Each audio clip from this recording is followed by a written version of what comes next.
आज हम बात करेंगे उस नाम की जिसने कभी मुंबई के अंडरवर्ल्ड को हिला कर रख दिया था। जी हाँ, वही अरुण गवली जिन्हें लोग प्यार से डैडी कहते हैं, जो एक वक्त पर दाऊद इब्राहिम, छोटा राजन और रवि पुजारी जैसे बड़े गैंगस्टर्स के लिए भी खौफ का नाम बन चुके थे। 17 साल की सजा काटने के बाद अब अरुण गवली जेल से बाहर आ चुके हैं और जैसे ही वो वाईकुला पहुंचे, उनका स्वागत देखने लायक था। फूलों की बारिश हुई, लोग झुंड में मिलने पहुंचे। ऐसा लग रहा था जैसे कोई नेता या फिल्मी सितारा लौट आया हो। लेकिन इस कहानी की शुरुआत बहुत साधारण थी। अरुण गवली एक आम मराठी परिवार में पैदा हुआ। पिता मजदूरी करते थे, पढ़ाई मैट्रिक तक हुई और फिर गवली ने मिल में काम करना शुरू कर दिया।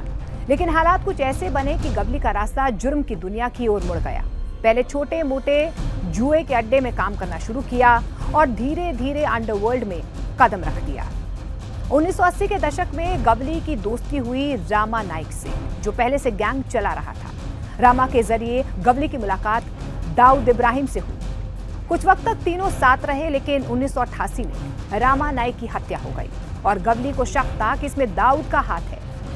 यहीं से गवली और दाऊद की दुश्मनी की शुरुआत हो गई। इसके बाद गवली ने खुद का गैंग खड़ा कर दिया, दगड़ी चौल को अपना ठिकाना बनाया, जो धीरे धीरे उसका किला बन गया। यहीं से गवली ने पूरे नेटवर्क को चलाया। 1992 में जब दाऊद की बहन के पति इब्राहिम पारकर की हत्या गवली के शूटर्स ने की, तो पूरे मुंबई में उनका नाम और खौफ फैल गया। 1993 के बम धमाकों के बाद जब दाऊद पाकिस्तान भाग गया, तो मुंबई के अंडरवर्ल्ड में एक खाली जगह बनी। छोटा राजन, रवि पुजारी जैसे नाम सामने आए, लेकिन गवली ने अपने लोकल मराठी अंदाज और जमीनी पकड़ से खुद को अलग पहचान दी। और जैसे फिल्मों में होता है, डॉन नेता बन जाता है, वैसा ही कुछ हुआ। 2004 में गवली ने अखिल भारतीय सेना नाम की पार्टी बनाई और चिंचपोकली से चुनाव जीतकर विधायक भी बने। लेकिन 2008 में सब कुछ पलट गया। शिवसेना पार्षद कमलाकर जामसेंडकर की हत्या के केस में गवली का नाम आया और 2012 में उम्र कैद की सजा हो गई। इसके बाद गवली ने नागपुर जेल में 17 साल बिताए।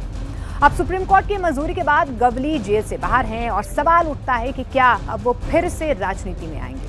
क्या बीएमसी चुनाव में उतरेंगे या फिर ये वापसी सिर्फ एक निजी मोड़ है और डैडी अब परिवार के साथ शांति से जीवन बिताना चाहेंगे? गवली की जिंदगी पर फिल्में बनी, वेब सीरीज बनी और हर बार यही लगा कि ये कोई काल्पनिक कहानी है, लेकिन नहीं, ये हकीकत है। एक ऐसा सफर जो एक आम आदमी से शुरू हुआ, डॉन बना, फिर विधायक और अब एक बार फिर चर्चा में है। अरुण गवली की कहानी जितनी असली है, उतनी ही फिल्मी भी। अब देखना ये होगा कि उनकी अगली चाल क्या होती है।